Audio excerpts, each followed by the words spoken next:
All right. What's going on, everybody? Blaise over here at the Blue Chip Athletic Club podcast. I'm stoked to have Steve Gray on today. Yeah. To talk all things flying, health, Coast Guard flying too, which is actually even more specified to our community. Before we get going, I want to shout out our partners at Log 10, which are actually rebranding to Pilot Base. They're going to drop this. Actually, I don't know if I was supposed to say that yet. Maybe. No, we'll leave it. They're combining kind of some of their softwares and launching this new program called Pilot Base. Really exciting stuff, where they're combining their flight scheduling tools and online pilot logbooks. If you guys are looking to get discounts, let us know. We've got our discount codes in the show notes here for those guys. Partners at First Form, Sweet Perfections, Protein Cookies, and all of the rest of our podcast sponsors are going to be in the show notes. But without further ado, I want to say thanks for coming, Steve. Appreciate it. Thanks for having me. Yeah. Awesome. I like to start off, tell me a little bit, you can go origin story kind of as far back as you want, and just we'll kind of let the conversation flow from there. So without further ado, hit it. Yeah, sounds great. So I been in the Coast Guard since 2008 and been flying primarily C-130s and then had an assignment instructing in the T6. That's kind of where I really got the itch to get into general aviation flying as well. And then bought a Cirrus a couple years later in 2020 and started flying it for personal use, and then kind of got into the instructing game in Cirrus in particular. And then it sort of spawned the side business from there, from my own personal flying in the Cirrus and then instructing in it. Ended up selling that one, buying a different one a couple years later, and kind of doubled down into the Cirrus community, got my Vision Jet type rating, and have been flying with several clients and doing aircraft management and flight instruction generally in that Cirrus ecosystem while I'm still in the Coast Guard active duty. And that's kind of me in a nutshell. Yeah, double hustler. I can empathize and sympathize, I guess, with you too, which I'm sure you have a ton of challenges too when it comes to doing those things. But flying seems to be a huge part of your passion and things that you find a lot of joy in, which is awesome to see. And we had the opportunity to deploy for a couple of weeks together, and I got to know you a little bit more then. And it was it's cool kind of seeing.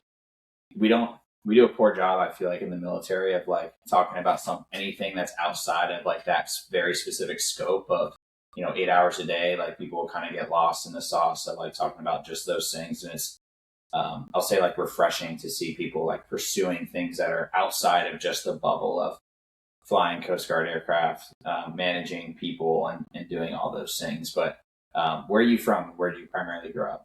Originally from North Carolina. My dad was in the Army, and so grew up on multiple different Army bases and spent enough time on Army bases not really have a burning desire to be in the Army. But I like the kind of service aspect, and for me, the Coast Guard was just a great fit there to be able to combine service with a little bit of a different lifestyle. Yeah. And you can't forget, I'm going to keep prompting you on some things that I found out when we were on the road for a couple of weeks together, talking about your engineering stuff too that you're doing as well. So you primarily, I guess Coast Guard would maybe rank as tier number one of your job title, doing this Cirrus instruction stuff, but then you also got your PE license too, correct? I did. I'm very much a dabbler. I enjoy kind of lots of different things, and so got my professional engineering license and have been doing a little bit of work on the side in that space for a couple clients, just kind of odds and ends, and it's enjoyable just to do something different. Yeah. What is that? I think there's a saying where it's if you use your brain a ton at work, you want to use your hands when you come home, and vice versa. Some people like to switch back and forth, and it's pretty cool to be able to see you doing that, pursuing all these different things, but then still having a life and being able to go out on vacation and do stuff too. And you said before, yeah, dude, I like flying the plane, but I also use it to go on vacation with my family, to go see people in the DMV area or wherever you guys end up going, which is pretty unique to having a plane and flying it around. How has that been? It's been good. And it's definitely a challenge. Just there's a finite amount of time and trying to figure out from multiple different, and you've got out from work, wife and kids too, right? Side gig and family life and everything else, and a little bit of me time mixed in there. And vacations and everything else and trying to make it all work. It's definitely a challenging schedule. Yeah. And we forgot to mention that Steve's an avid cyclist. Tell me a little bit about that, like your journey into like figuring out that you like cycling and I guess like sport in that way. Because I would say like some people are like, oh yeah, I'm into biking. And then there's some people that are like, oh yeah, I'm into biking. I'm also kind of good at it. And I think you stray more towards the latter. So tell me a little bit how you got into doing it. That might be. So I ran D3 cross country after I started. Ran cross country all through. Backing up a little bit, I started playing hockey when I was 4 and really enjoyed it. Everything was good.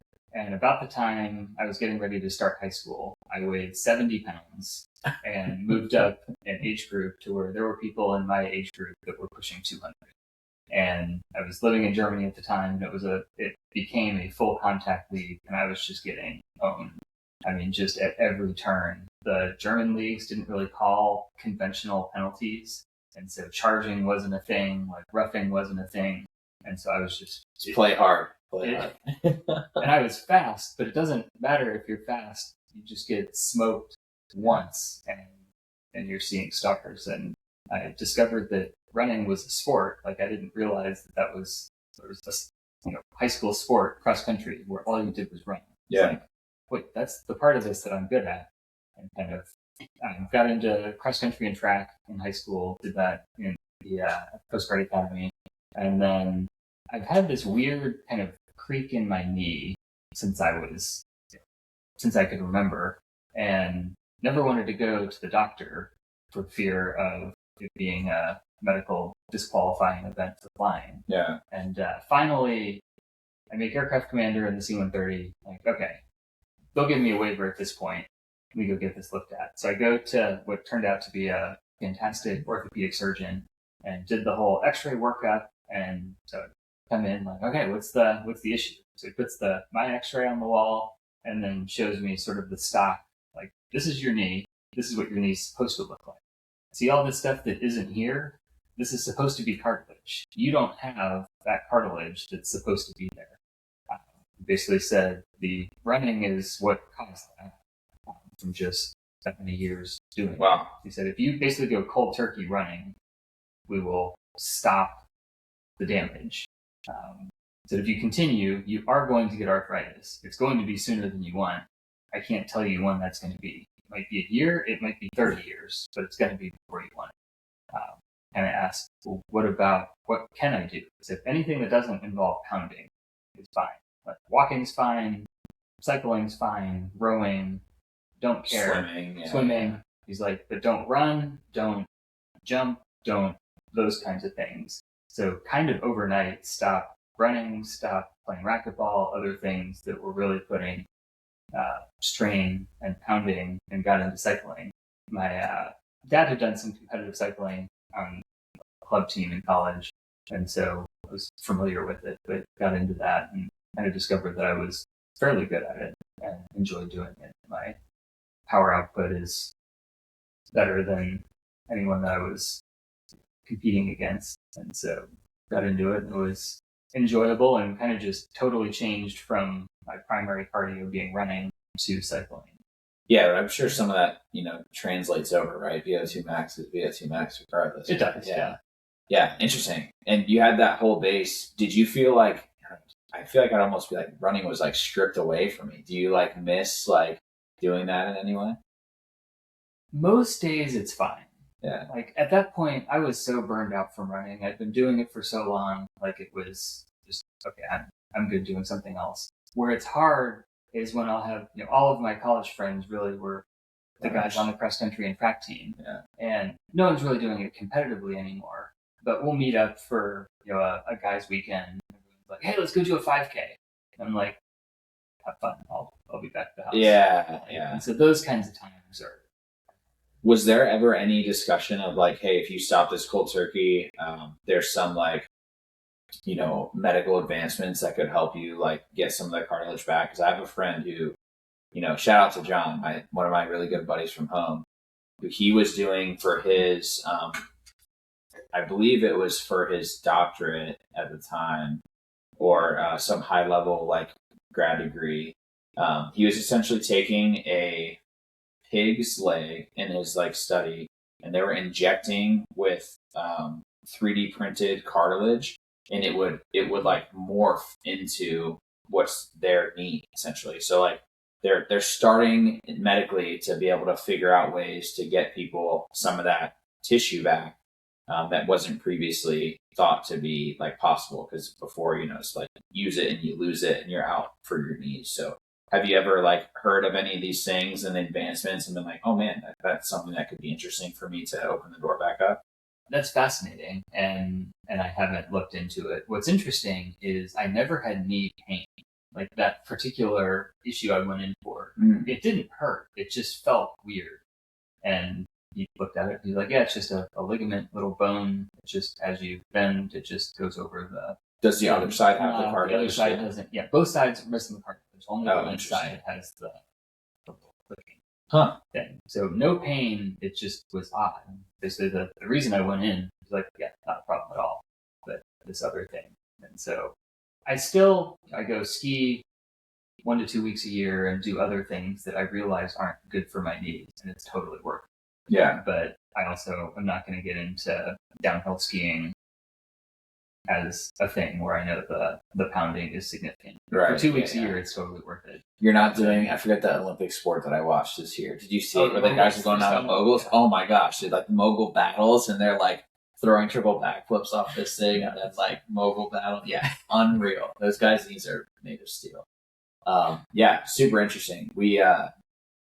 It's funny, like I had really bad knees when I was in school. And I found that I think I had something occur where I came into college at like 150 pounds soaking wet.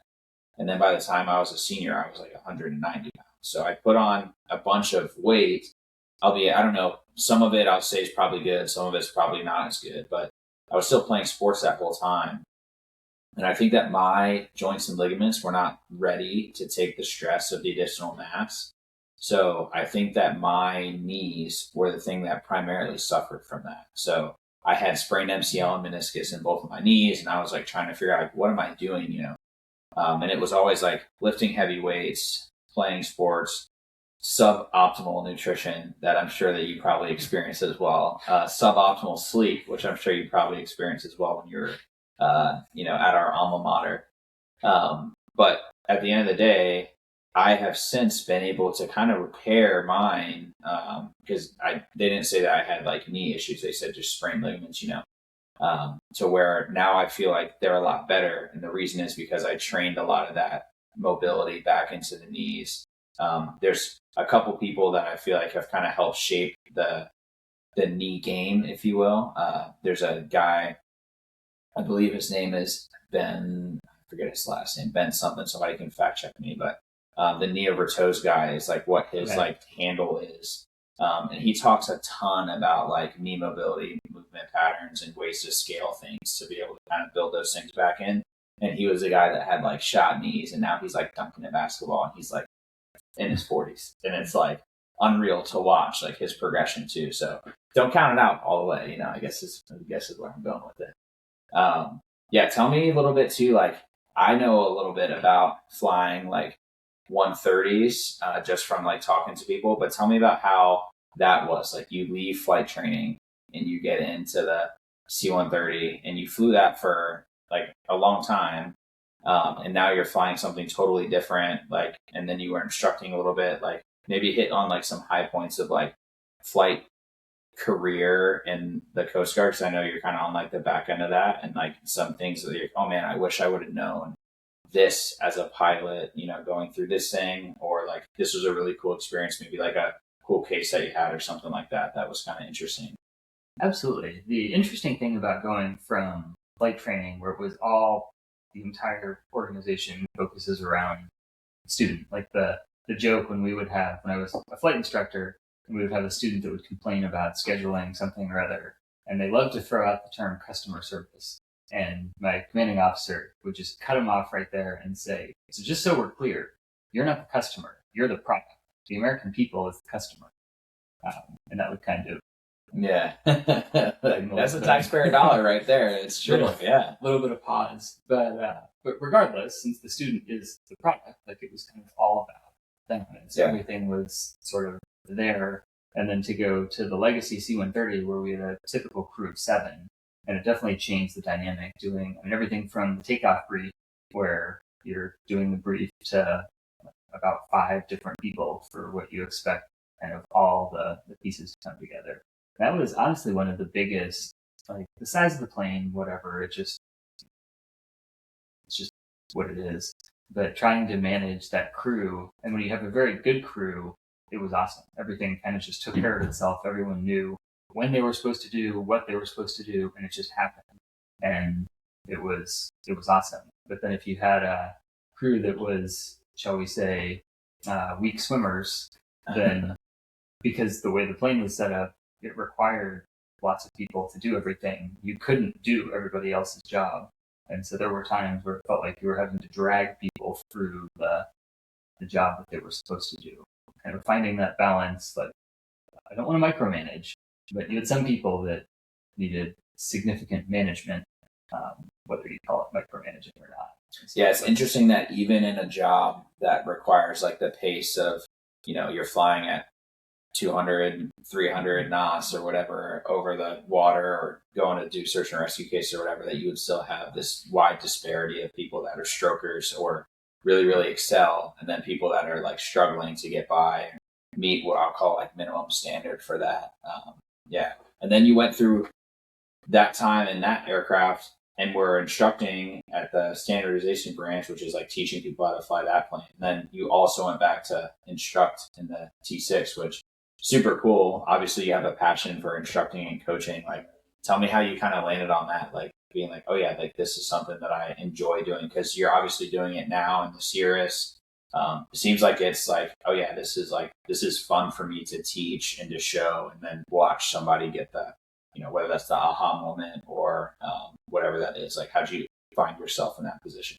At the peril of going negative, one of the biggest things that got me into wanting to instruct was seeing the people that did it very poorly.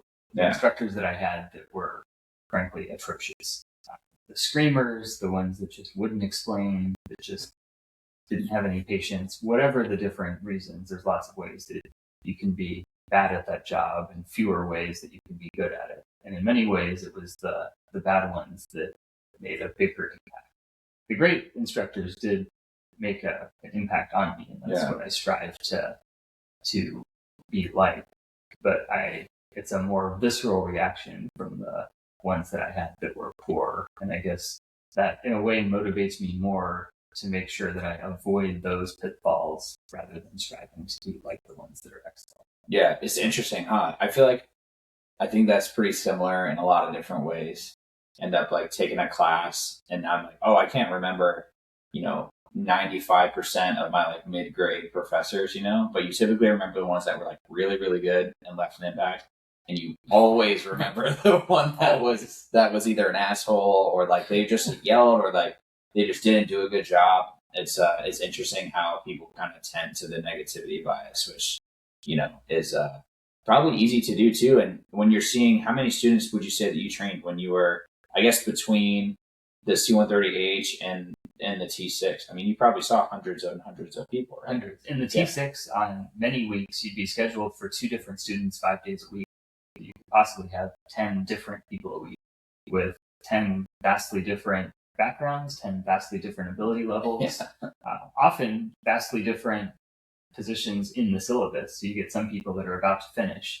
And so if everything's going right, it's kind of hands off. And then you can possibly get some on the other end that are brand new. And so even if they're strong swimmers, they're still not pilots yet. Right. Yeah. Tell me about that. Like it's break down.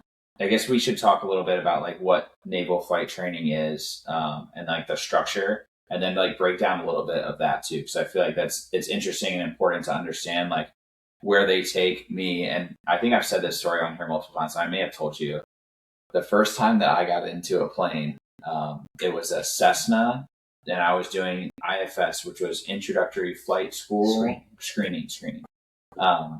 And that program's gone now, from my understanding too. And now they call it NIFE, which is Naval. Yeah, some flight, but essentially it's like your first go at at flying. And I get into this Cessna, and I'm riding in the back, and the other student is up front with the instructor. And the other student had his private pilot's license and had flown like the same plane before. So he gets up there, he's doing radio calls, he's taxiing the plane over, and I'm kind of in the back just like enjoying the fact that it's my first time like in a small plane like a Cessna. And I have my like radio headset. I actually don't even know if it was plugged in now that I think about it. And I'm kind of just like a kid like in right field, like picking daisies, you know?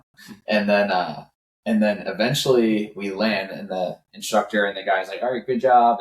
And then the kid swaps seats with me. And then I get in there. And I look around, and I'm like trying to figure out what I'm doing. And then I like look over at the instructor, and he's like, all right, you like ready to go? And I'm like, I guess. And like, he's like, all right, well, let's go. And I'm like, hit the rudder pedals, and the rudders obviously move. And for people that don't know, like, plane rudder pedals are connected. So when you push one, the other one kind of goes together like this. And and I look at him, and I'm like, hey, where's the gas, Josh? And he's like, oh no. Like, you could tell that he's just like, oh no. And between like the actually like the handle for it is like it almost looks like a lollipop, and sitting between us, obviously, in the Cessna. And that was like my first day in a plane, was like the first day of me flying it, and my head was like, I had no idea what was happening. So they took Blaise on day one, and now they have me going out and signing for a 20 some odd $1 million aircraft with, you know, between however many, 3 and, you know, sometimes like 50 people on it. So if they can take me through that, and now hand the keys over, they can do it with anybody for number one. That's important to realize. But number two, like, talk about that like creation process that you see and you got to experience as an instructor, because I feel like it's fascinating to like get into that and seeing like the development and a little bit of like the background of what they do. Absolutely. Yeah. So I instructed we called it primary flight training in the T6. And so the students coming to us had about 10 hours in a classic Cessna or Piper, just little plane. That was more weed out people that either after 10 hours, they're like, I don't want to do this, or after 10 hours, people that can't tell you which way is up. So they weeded out a small percentage, but then about 95% came through into primary. And then from primary, there was a significant amount of ground training. Some of it was self-study, some of it was kind of directed study. And for a typical student, it was somewhere on the order of 5 weeks of ground training. Included some sims and some procedure trainers and other things. And then after that 5 weeks... And is this the structure, sorry to cut you off, this is the structure when you were instructing there, or when you went through the program yourself? Because it's, I'm sure, changed slightly, but very similar. Okay. Same general setup. Thinking about it more as the instructor, because when I was a student, I was just hanging on. Yeah, me too. Right. But so the fascinating thing about it, the Navy just demands excellence. And so they do the 5 weeks of the ground training. There's quite a bit of time off. The students are expected to use their time to commit all the memory, the limits, all the other things. There are 13 flights. The 13th is the check round. The student is expected to take off a 1,700 horsepower fly 15 miles out, do maneuvers to include landings, fly 50 miles back to land. Isn't it wild? Some of the busiest airspace. It's wild. It's some of the busiest airspace in the country, which is insane. It's insane that they do that. It was fascinating, though, going up on these students' first flights. Half of students would get their sick and grab on the first flight. Of those would get their sick on the second. So wearing all the gear, helmet, flight suit, the survival vest, the G suit. The first flight, it feels super weird because it hooks up to the air, so it's inflating. There's G tolerance, boots, and all this stuff. And so the first flight, the student would take off with significant assistance, and we'd fly out to the working 100% full power all the way out. So we go into the working area, and every student, without fail, all right, let's full power back. We're going to do the maneuvers that we talked about.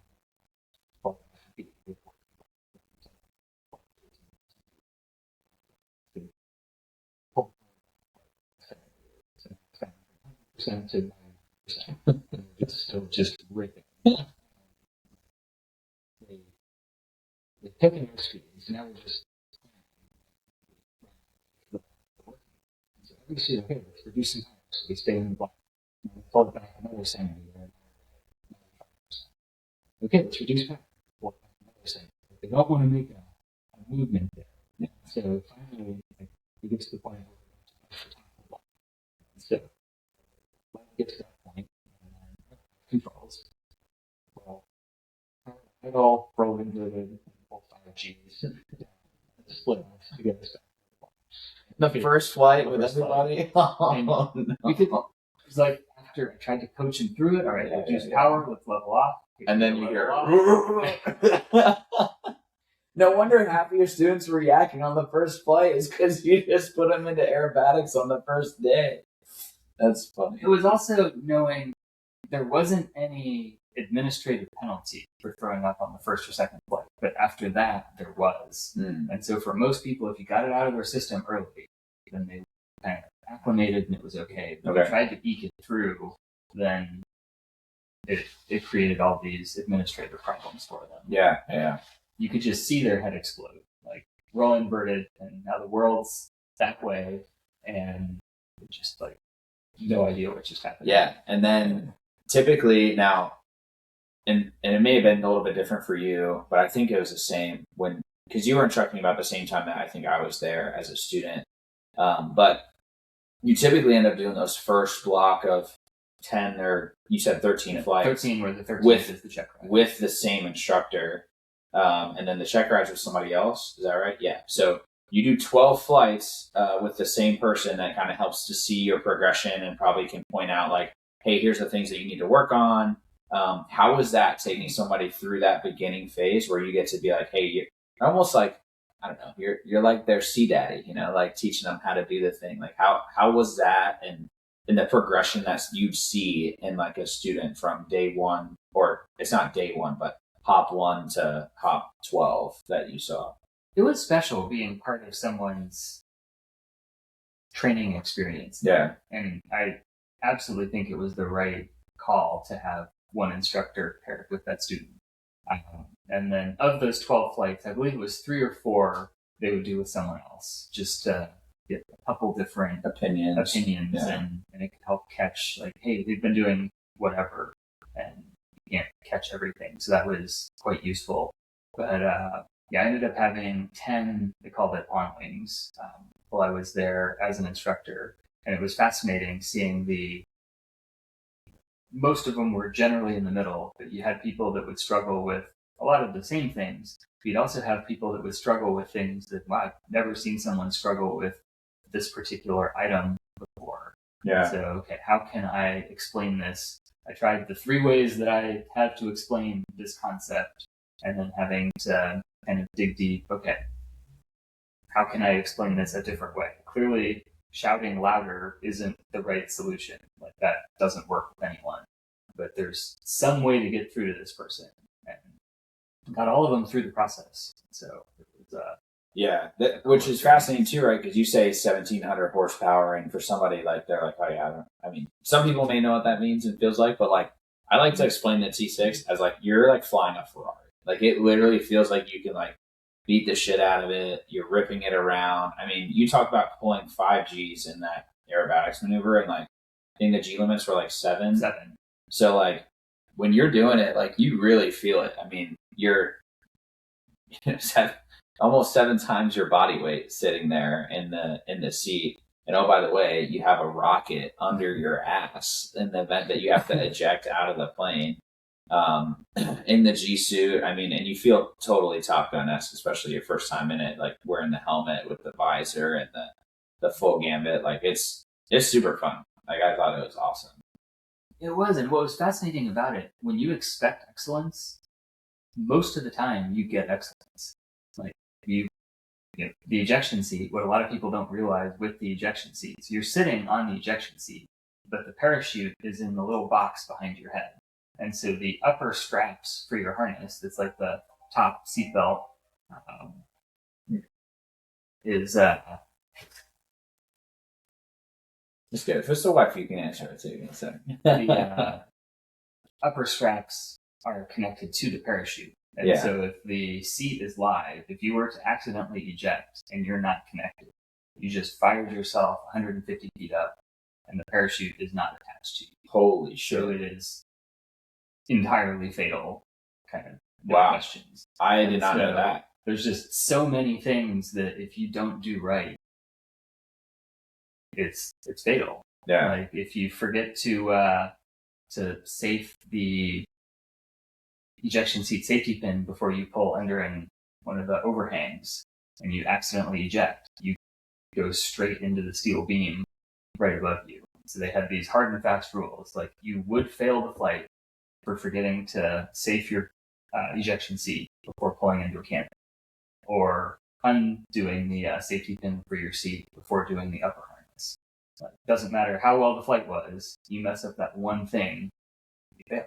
Yeah, and that was the fatal. They called it a pink sheet at the time, and those were like strikes in the box of like failures. And if I remember correctly, you could get 2 or 3 of them, and then there's like different administrative consequences of failing those things. And some people end up actually getting removed from the training process completely because like they're like, hey, this aviation program is not for you. Like you said, all 10 of your on wings and students that you, I guess, like shepherded through that initial phase, they all got through the training pipeline.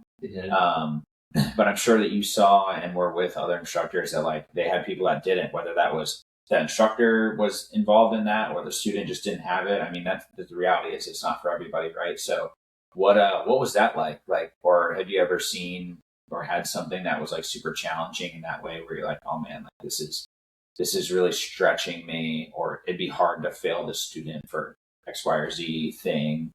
I imagine that'd be pretty tough as somebody who's instructing, because at a certain point it's like, is it the instructors are probably looking at each other like, is this on us? Did we like not do this up to this level to where the student can get it when all these other students are, proof of us being, appropriately trained and doing our job properly? You know what I'm saying? The big challenge to the mantra amongst the instructors was don't pass the trash. That if someone didn't meet the standard, you have to fail them. Yeah. It was a fairly, on paper it was a black and white thing, when in reality, we're all human. And so you get someone, and everyone has some kind of personal issue going on. In some cases, they're significant personal issues. In other cases, they're less. And when someone has a bad flight, they have a story. Well, I had all this stuff happen. Why didn't you tell me that before so we could talk about this and possibly cancel before you went and performed the way you did, which isn't up to standard. Yeah. So that was definitely a challenge there.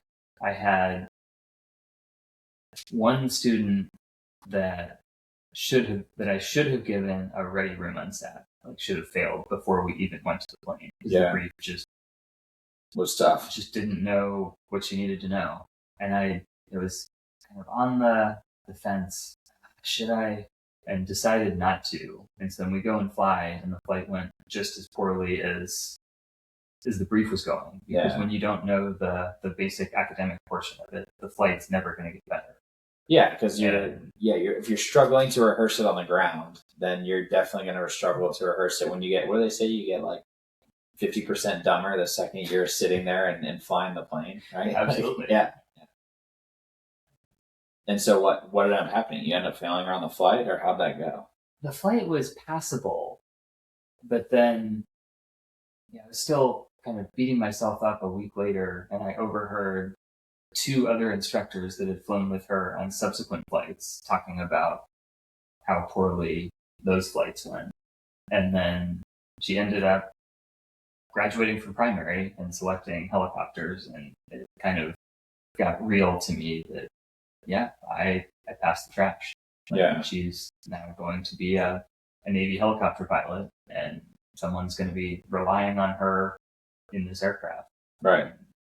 To eventually be the person that's signing for it, which is crazy, So, but, at the end of the day, I feel like you guys are all doing the best that you can in that environment, which is extremely demanding, fast-paced. I mean, you talked to me a little bit about, like, flying formations and how cool it is that, you're operating. What's the actual distance away, plane to plane? About 15 feet. Okay, 15 feet at 240 knots, which is, like, incredibly fast, which... when you're doing it, especially the first time as a student, I was like, oh my God, like we are like right here and we are hauling ass. But it's amazing. Like by the time that you finish, when you get like all those reps, you kind of like feel like way more comfortable operating a plane like that. And I'm sure from an instructing standpoint, like you got to be like super, super like calm, cool, collected, and just like ready to rock when you're flying that plane at that point. Like how fun was it when you felt like you mastered the aircraft in that way? The wing commodore, the commanding officer of the base while I was there, he had an ism that you don't get in the T6, you strap on the T6. And by the time I was finished, it felt like that. Like it became a part of you. It wasn't that you were just climbing in it and flying it. Like you and the plane sort of flew as one. Yeah. It definitely felt like that. At the beginning, though, it felt like you were just hanging on to the back. Pulled along. Yeah, can't confirm. I knew where the gas was in that plane, though, at least. So that was a huge one for me personally. Tell me a little bit about like health journey stuff too. Like I know we've been talking a lot about flying, but we had a lot of similarities when we were on the road together talking about like health and the importance of like doing those things too, especially like in the aviation environment. Like you've known a bunch of like pilots, whether that's in the Coast Guard community, in the naval flight training community. Like how does the pilot community in your eyes like handle like health in general? Like are they good at it? Are they bad at it? What are some like common things that you're like, oh yeah, like we could be better about that, or some challenges that you've seen? Because I've got a ton of thoughts about it, but I'd love to hear kind of what you think. Backing up just a little bit for the question, and I'll get there. The interesting thing, so I grew up running cross country in high school and college, and the idea of doing strength training and eating well, like that didn't matter. Why do I have to?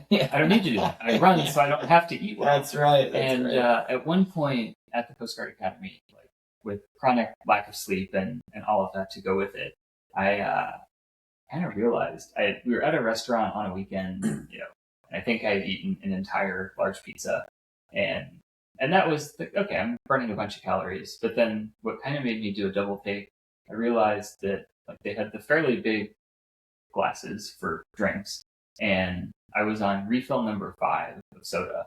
Like how much is each of these? I've probably consumed 2 liters of soda while sitting at the table right here, and like everything in here must be just screaming at me. and at the time it was like, well, I work out so that I can just treat my body like garbage, and it doesn't matter.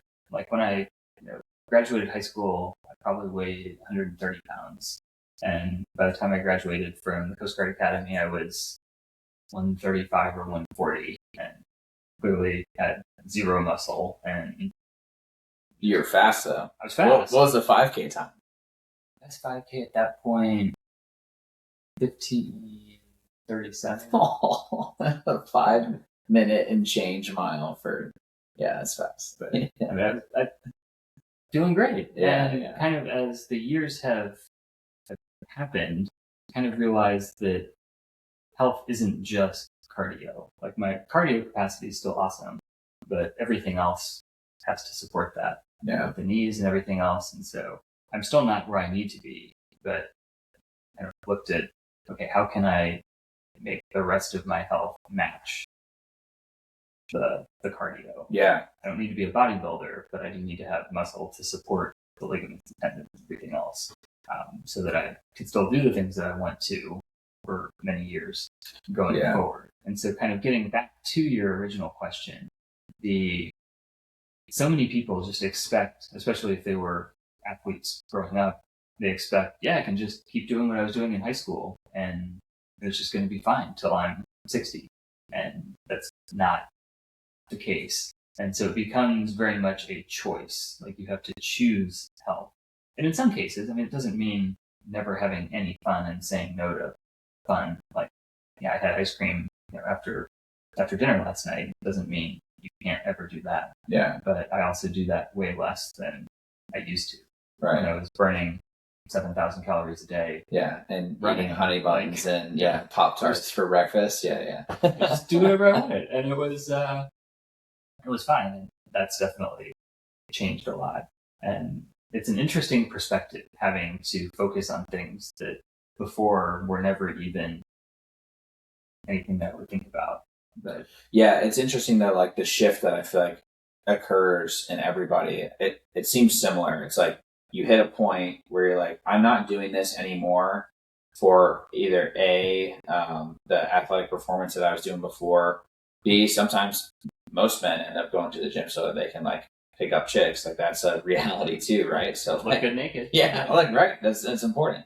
So like, oh yeah, you're not doing those two things, but when you kind of find the real like why and you're able to lean into that, it's like, oh, because Steve wants to be able to ski when he's like 60 and you want to still go and do that and have fun. And oh, by the way, you still want to be able to go out on your bike. And then maybe you're at a point where you have a family, kids, you have grandkids and you want to be able to go biking and skiing with them. Like you want to talk about like a real reason to move. Because I've always been saying, at least now, that I want to dance at my 80th birthday. It's like my like new thing, right? Like I'm like, oh yeah, that everything I'm doing in my health is to support that dream. Because most people when they're 80, they're like assisted walking, assisted living. Maybe you can't do 3/4 of the bodyweight squat to get on the toilet. You have trouble carrying your groceries. Like these are the reasons that people end up at home, or like potentially wheelchair, cane, those types of things that make it really, really hard to live.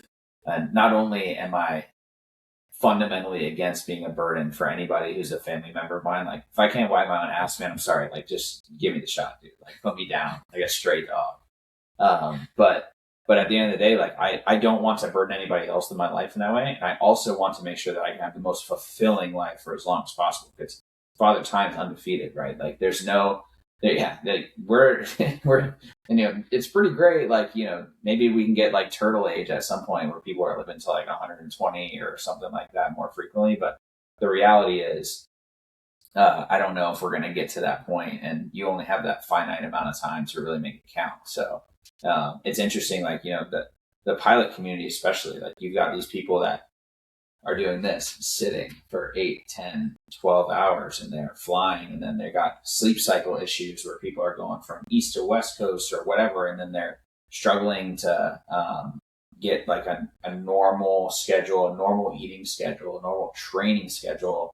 And I feel like the military maybe conceals that a little bit. I don't know, like potentially because typically people are like a little bit more driven in that way, or they have some sort of a base of training based on a fitness requirement that the military places on you. But I'm curious, like when you were, whether that was during your tenure, like flying the C-130H, even now flying the C-27, or even like in the naval pipeline of training, how that's been. And then I also want to hear with you flying other people, like commercial aviation wise on the general aviation side, like, hey, how does that look when you're going up in the Cirrus or the Vision Jet, and then Joe is next to you? Like, what does Joe think about those types of things and principles? Because Joe's got money because he's paying you to help him flying around in the Vision Jet. Like, health is the one thing that can't be bought. You've got to show up and do the work.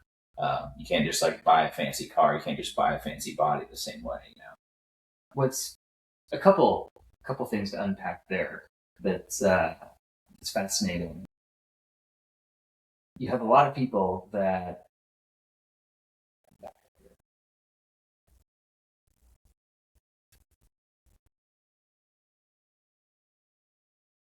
as an example, I went with the Cirrus formation group to AirVenture Oshkosh, the biggest air show in the U.S. Which I heard is awesome. Which is awesome. It was a great time. exercising there and eating well was a challenge. Like, it's not set up to do that. There's, it's in Wisconsin, so you can get as many cheese curds and beer and whatever other, fast food type things. Yeah. But there was several guys in the group that are in fantastic shape. And you can tell it's they make a point of it. And so there's ways to, like me and my kids, when we go there, we wind up walking 25,000 steps a day. Right. And it's different than doing strength work, but you walk 25,000 steps a day or more for 4 or 5 days in a row, like, you're not setting yourself back from whatever your previous... It's like those Disney covers, man. Yeah. I'm telling you. So it's interesting seeing sort of, there's nobody in the middle in the group picture. You have the people that weigh 260 and none of it's muscle, and you have the people that are lean, trim, and muscular. Yeah. And there's kind of nowhere in that middle ground. Same kind of thing. One of the C-130 pilots just retired, and at his retirement, there were several former C-130 pilots that came to it that had been retired themselves for 1 to 8 years. And there's sort of nobody in the middle. Like, after losing the regimented military setup, they either gain 50 or 70 pounds of not muscle, or they look just like they did before. Yeah. There's not a lot that are just like, a little fluffier, but not too much, because it's a choice. You either make the choice that you're going to have a health span that's to 80, or you just let the world tell you what you're going to do and eat McDonald's for dinner. And it's tough though too, right? Like, you talked about accessibility a little bit when you're talking about Oshkosh. Like, the food vendors and those types of things that show up to stuff like that is like deep fried Oreos and like cheeseburgers and fries, because that's what people like. Like, the reality is, like, that's the thing that's coming. It's not like they're like hiring the whatever, that healthy food truck or kava, whatever type of dish and cuisine that people are going to go, because they're like, what the hell is this? Where's the burgers? And that I think has started to shift some in at least American culture, at least with some amount of awareness. But also, being in the space, I feel like maybe that's because I'm so narrow focused on, this is like where these things are, because, the numbers of cardiovascular disease are not really going down. There's still people that smoke cigarettes pretty frequently that I even see, like, driving down the street, and I'm like, oh man, like, I didn't even realize that this is still a thing that is occurring, but on the bright side, at least alcohol numbers are down a little bit recently, because I think people are a little bit more alcohol aware, to what like that kind of does. But what have you seen kind of from that perspective of, like, accessibility and those things that kind of help to, I guess, sway the health picture, whether that's in the flying world or just in life? The alcohol one is fascinating. In the Cirrus world, which is a fairly affluent demographic, the number of people that drink a significant amount of wine and high-end hard alcohol is staggering. And it's almost like, in that world, if you're spending $400 or more a bottle on whichever kind of alcohol, it's magically okay. It isn't bad for you if it's Promontory or Harlan or some other high-end winery that is going to retail for $500 a pop. Interesting. And so, I mean, the number of people that have these wine cellars in their houses with 1, 2, 3, 5,000 bottles in their personal wine cellar is, to me, staggering. And it's kind of an interesting demographic there. And very few people smoke cigarettes, but you have cigars, wine, and bourbon as a big thing. Which is then, like, looked at as a slightly differently, right? You see somebody smoking a cigar versus a cigarette, like that. I feel like, it is. It totally is, right?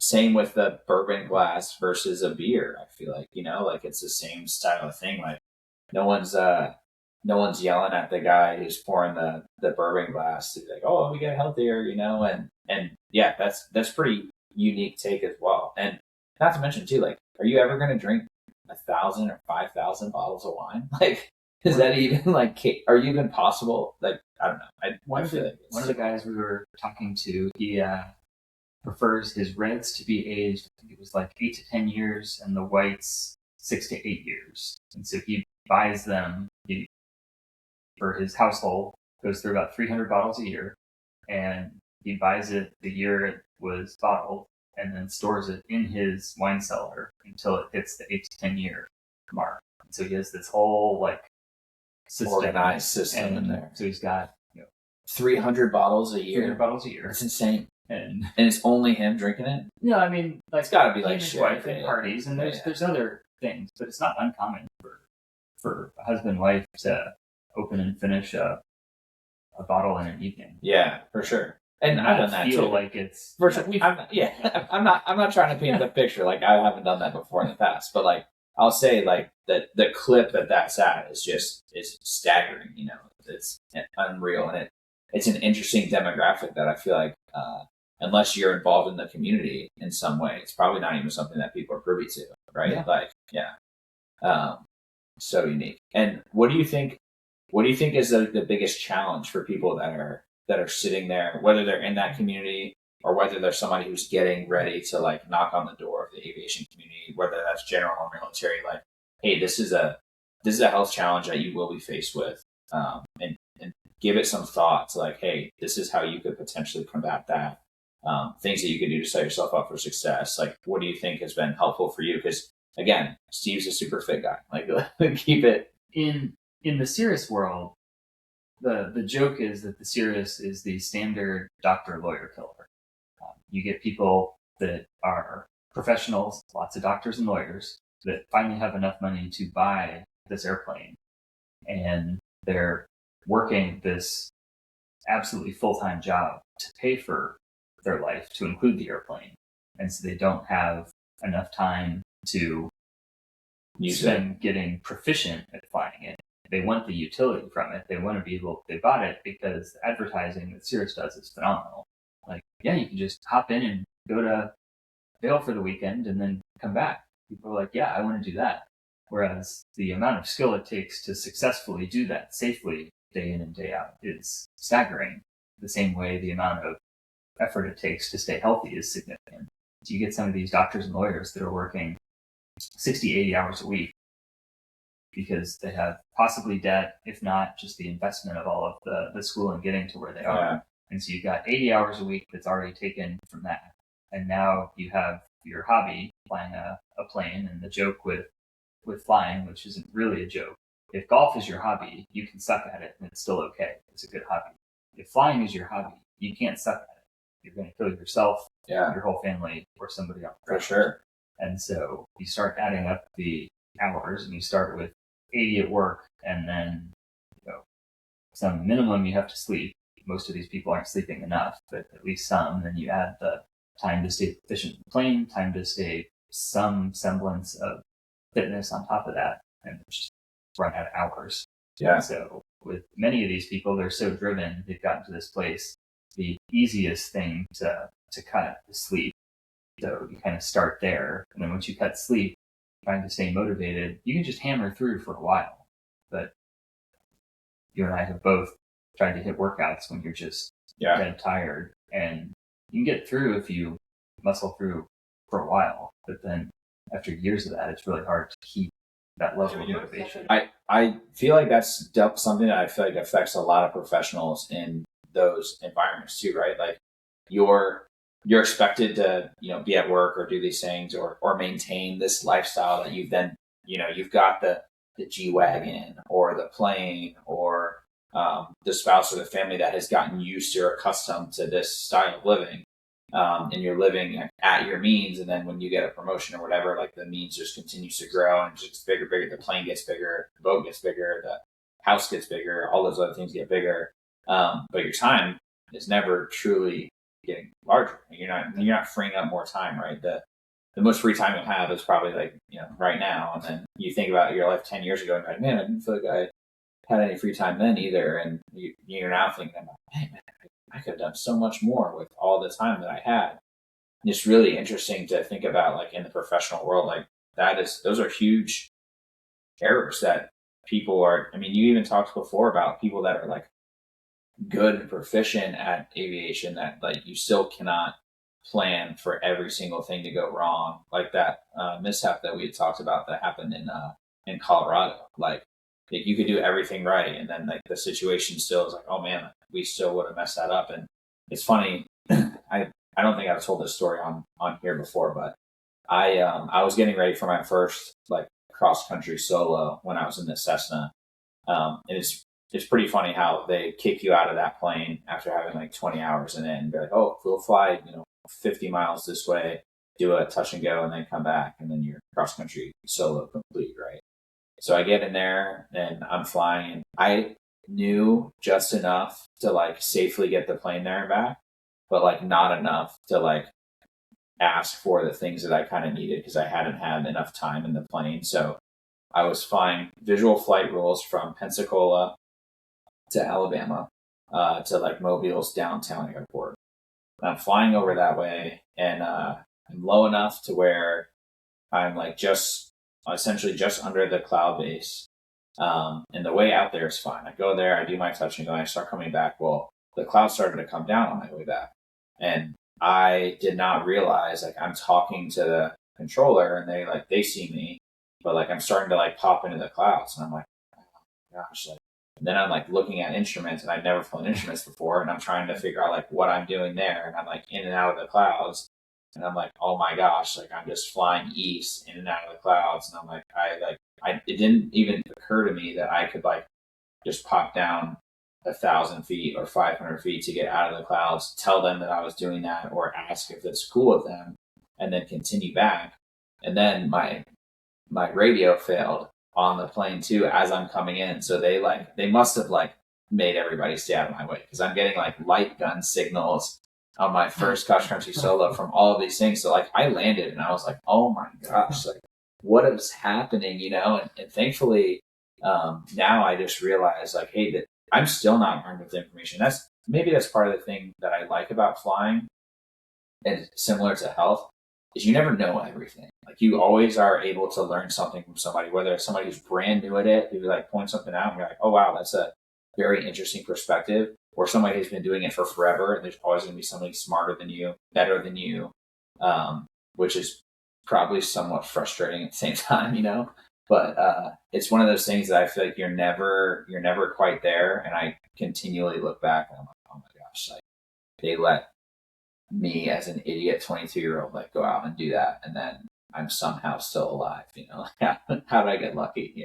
There's that, and then I'll hear of people that I fly with that are not remotely ready to do these challenging flights. I'll go out on a flight and feel like I'm task saturated, dealing with all this stuff. And, wow, this guy just did a similar thing.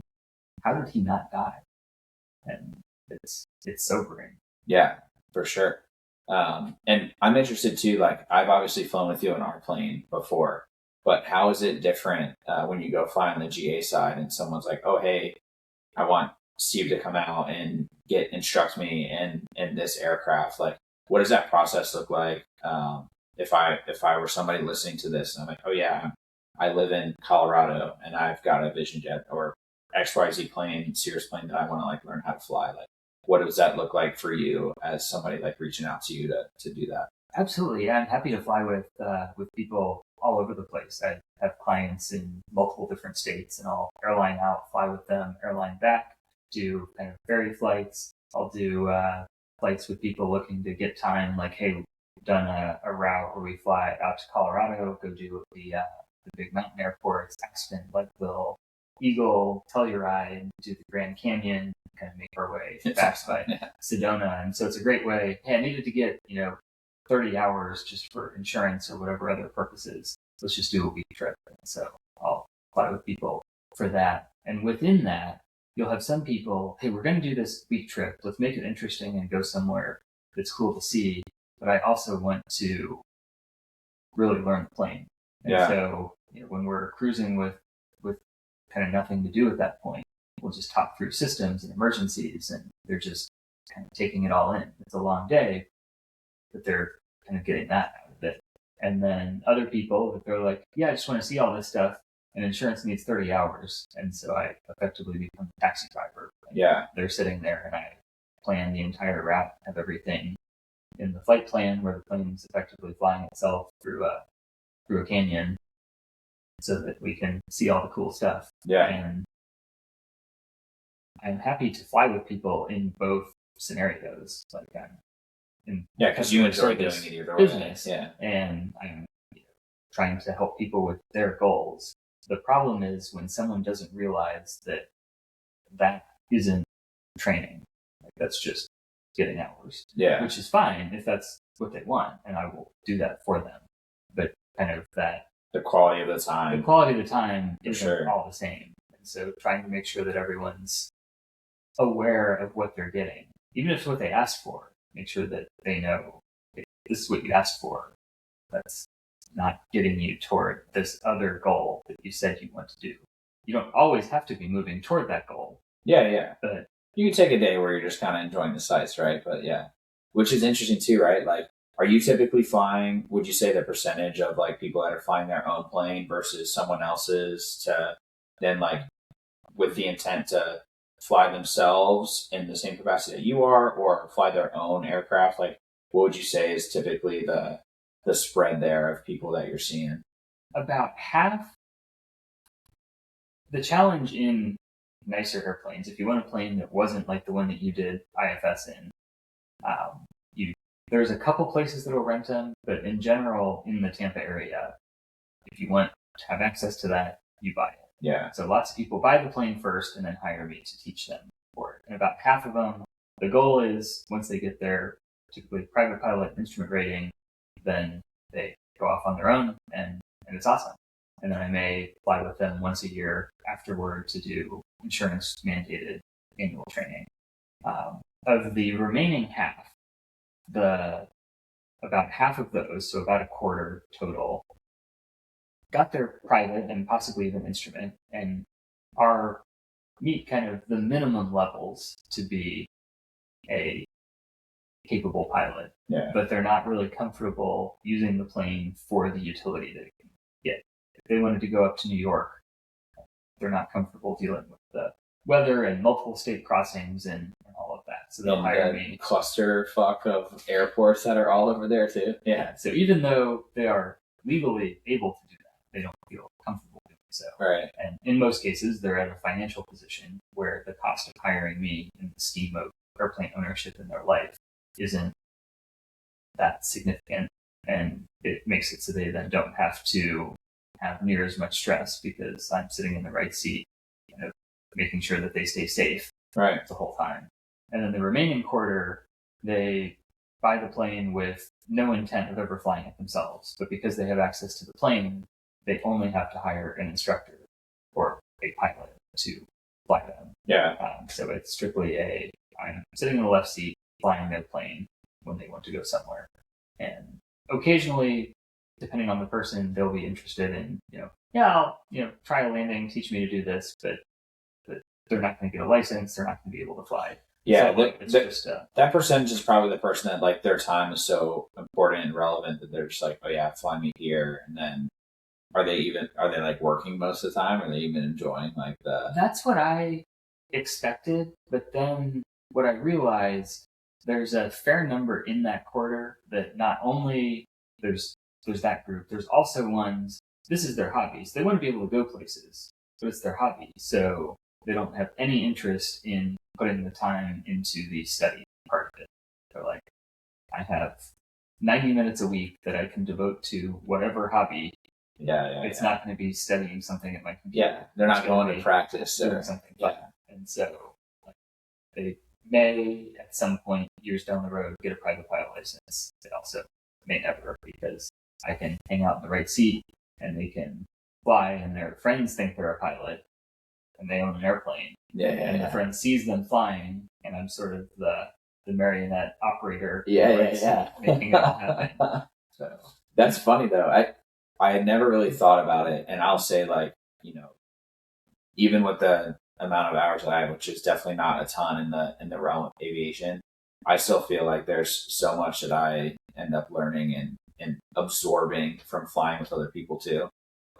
And there is a significant amount of studying and understanding of rules that I feel like you have to have going into LAX, New York, even Tampa. I mean, it's busy down this way too, so it's interesting to hear like you've got like, the lifelong learners, for lack of a better term. You've got the guys that are like kind of dabble, and then you got the people that are like, nope, I would just like to, take the photo for my Facebook profile and then have you kind of do most of the work, and they don't really have the bandwidth or time, effort, energy to contribute to that, which is, interesting. Absolutely. And then my kind of business model, like I'm in the customer service business. And so if someone wants to do that, great. If somebody wants to be able to fly themselves, great. It's going to be a different experience. Yeah, depending on who it is. If you want to be able to fly your entire family, I'm going to be harder on you in the plane because you need to experience these challenges now before your family's on board. Right. If all you want to do is make it so your friends think you're flying, like I'll make it so your friends think you're flying. Yeah. Which is interesting too, right? But yeah, I feel like the stress and the understanding that the lives of the 4 people in the plane are kind of in your hands is important to understand the gravity of that, for sure. Absolutely. So remind me too, you said, what are the aircraft that you're able to instruct in? That way we can give a quick plug for you too, and places that people can find you if they're interested in like doing that with you. Yeah, I appreciate it. So I'm an instructor. I can instruct in a lot of planes, but I specialize in all of the Cirrus aircraft. So there's the SR-20, the SR-22, which is the plane that I have, the SR-22 Turbo, and then the SF-50 Vision Jet. So I'm current and meet insurance requirements for all of those. Gotcha. I can instruct in others, but I'm not by any means an expert in. I mean, there's so many just little nuances that I like to feel absolutely proficient in. Anything outside of those, I just don't have as much knowledge to be able to deliver the product that you want. Yeah, I'd like to. Nice. And then what's the company called? So it's called Nimbus Aero Services, and it's just nimbusas.com. Cool. All my contact is on there, and people can get a hold of me that way. Nice. Yeah, sweet. Well, thanks for coming on. I appreciate you inviting me. It's been awesome. Yeah, I knew after we went and spent a couple of weeks talking about all things planes and health and stuff that it'd be interesting to have you on too. So if you guys are looking to find Steve fly Cirrus planes and learn some stuff, I can tell you I learned a bunch of things from him too, and it's been super fun to watch, and hopefully fingers crossed I can get up in the plane at some point too. Although you told me that it was going to spoil me if I ended up going up in the plane versus the one that we currently fly for work. So yeah, it'll be good. Yeah, good. All right, you guys, thanks a lot for tuning in. Appreciate you. As always, if you guys made it this far, please do me a favor, drop a 5-star link or 5-star review, even if you just write podcast good or leave no comments. It really means a hell of a lot for us, helps us grow. And remember, you don't stop playing as you get old. You get old because you stop playing. We'll see you next time.